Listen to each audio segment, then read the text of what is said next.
કોઈ નજીકના સ્વજનને જ્યારે હાર્ટ એટેક એવો કંઈ પ્રોબ્લેમ થઈ જાય અને એને કારણે પછી મનમાં બીક બેસી ગઈ અને વિચારવાયુ થઈ જતો હોય ત્યારે કઈ મુશ્કેલી થાય છે અને એના માટે કેટલી પરેશાની પછી આયુર્વેદ સારવારથી ખૂબ સરસ ફાયદો થઈ જાય છે એવું આજે કુલદીપસિંહ જે છે મારી સાથે છે કે જેમને એમને ઊંધો ગેસ થયો હતો અને વિચારવાયુની તકલીફ થઈ હતી ને આયુર્વેદ સારવારથી કેટલો ઝડપથી ફાયદો થયો એના વિશે આપણે એમની પાસે સાંભળશું આજે.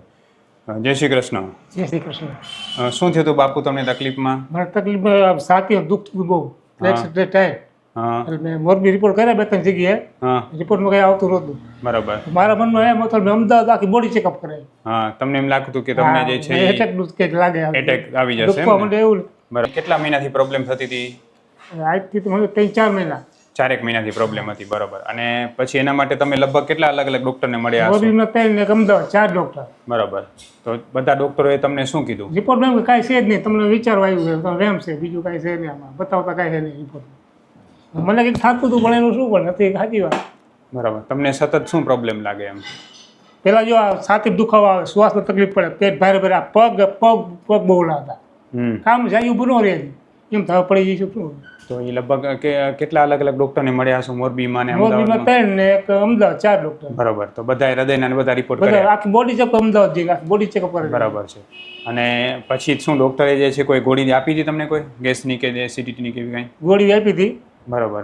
રોજ ગોળી ખાવી પડે? હા, રોજ ખાવી પડે. ન ખાવ તો શું થાય? હજી રિપોર્ટ કરાવ્યો થોડા દિવસ પછી અહીંયા આવ્યો હું, તમે દવા આપી ને પછી ચાય ચાલુ કરી દીધી.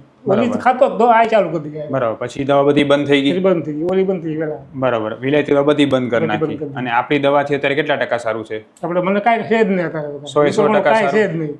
બરાબર. હવે કોઈ તકલીફ નહીં, બેચેની, ગભરામણ, પેટ દુખે તે 100% મટી ગયું? પૂરું કાંઈ છે જ નહીં. બરાબર છે.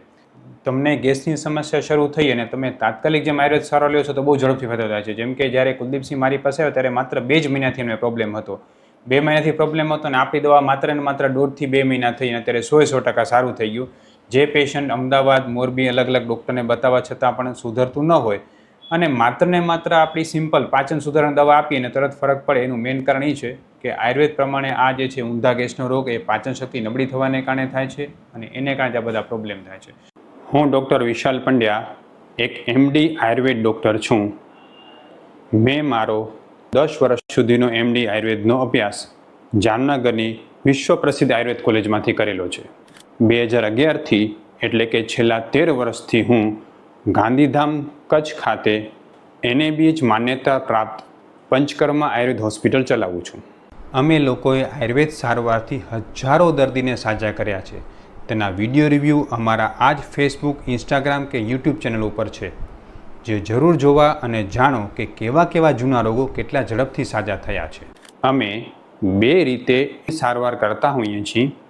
સૌથી પહેલાં તો કચ્છ કે એની આસપાસના દર્દીઓએ હોસ્પિટલમાં રૂબરૂ બતાવવા માટે આવવું અને બીજું કચ્છથી દૂર રહેતા દર્દીઓ માટે ઘર બેઠા ઓનલાઈન દવા પણ મંગાવી શકે છે. વધુ માહિતી માટે નીચેના નંબર ઉપર હાય લખીને વોટ્સએપ કરો એટલે તમને ફીસ કેટલી છે, કોર્સ કેટલો કરવો પડશે વગેરે માહિતી વોટ્સએપમાં મોકલી આપશું. તો હવે તમે એ કહો કે તમને જેવી પ્રોબ્લેમ થઈ એ બીજાને પ્રોબ્લેમ થાય તો શું કરવું જોઈએ? પેલા એ આવાય બીજે કેનો જ બરોબર. 25-30 હજાર નાખી દીધા રિપોર્ટમાં. એમ ને મોરબી 3 વાર અમદાવાદ આખી બોડી છે 20,000 નાખી. બરોબર. એટલા બધા રૂપિયા ખર્ચા કરવા છતાં એમ જે છે એ તકલીફ તો એને જ રહેતી હતી. ગોળી ખાવી જ પડે એમ ને? બરાબર. ડોક્ટરે કીધું તમને વિચારવાયું થઈ ગયું છે? કીધું તમે વિચાર હે ને ઈ છે વિચારવા કાંઈ રિપોર્ટ આવતું નથી. ઈ પ્રોબ્લેમ તમને શું કોઈ નજીકના સ્વજનનું મૃત્યુ થઈ ગયું પછી થઈ ગયું? હા, ભાઈ થાય મોટા અને એટેક આવી ગયો. હા, એ મને વેમમાં ગરી ગયું આ એટેક છે. બરાબર. તમને થઈ ગયું સતત મનમાં વેમ રહેતો એમ ને? બીક લાગે રાખતી. હવે એવું કાંઈ થાય છે? એવું કાંઈ નથી. હવે કોઈ એટેક વાળાને જો તો કાંઈ તકલીફ થશે? કાંઈ ન થાય. બરાબર છે. એટલે ખરેખર જે છે આ ખાસ ધ્યાન રાખવાની જરૂર છે કે આવી રીતે કોઈ પણ મનમાં ધ્રાસકો બેસી જાય ત્યારે વિચારવાયુ થઈ જાય છે, પણ એ આયુર્વેદ સારવારથી 100% એટલે માટે છે કારણ કે આની પાછળનું મુખ્ય કારણ છે વાયુ. વિચાર સાથે પણ વાયુ જોડાયેલો છે. જો તમને વાયુ વધશે તો વિચાર વધશે ને વિચાર વધશે તો વાયુ, બંને એકબીજાના મિત્ર છે એટલે જ વિચારવાયુ શબ્દ આવ્યો છે. એ ખાસ ધ્યાન રાખો. આયુર્વેદની વાયુની સારવારમાં સૌથી બેસ્ટ રિઝલ્ટ આપે છે. ખૂબ ખૂબ ધન્યવાદ બાપુ. જય શ્રી કૃષ્ણ. જય શ્રી કૃષ્ણ.